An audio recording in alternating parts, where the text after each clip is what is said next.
একজন মানুষ হিসাবে প্রথম পরিচয় আমার, আমি বাংলাদেশি।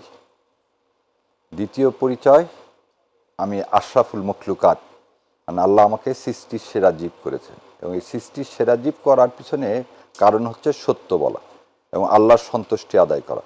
এর বাইরে আর কোনো কাজ নাই। দ্বিতীয়, আমার প্রফেশনাল পরিচয় হচ্ছে আমি একজন আইনজীবী এবং ব্যারিস্টার একটা ডিগ্রি, এবং আমি সুপ্রিম কোর্টের লয়ার। আর পলিটিক্যাল যদি বলেন তাহলে হ্যাঁ, আমি বাংলাদেশ জামাত ইসলামকে সমর্থন করি, কিন্তু আমি যে কথাগুলো বলি সে কথাগুলো অ্যাজ এ বাংলাদেশি, এদেশের মাটি ও মানুষের একজন প্রতিনিধি, এদেশের সন্তান, সেই হিসাবে বলি। এবং জামাত ইসলামকে সমর্থন সবাই, বেগম খালেদা, এই কথা আগেও বলছিলাম, বেগম খালেদা জিয়া বলেছিলেন আমাদের দেশনেত্রী যে পাগল আর বাচ্চা ছাড়া কেউ নিরপেক্ষ না। তো সবাই তো আমরা ভোট দিই, কাউকে না কাউকে আমরা পছন্দ করি, এবং সেই পছন্দ করার ক্ষেত্রে আমি বাংলাদেশ জামাত ইসলামকে পছন্দ করি।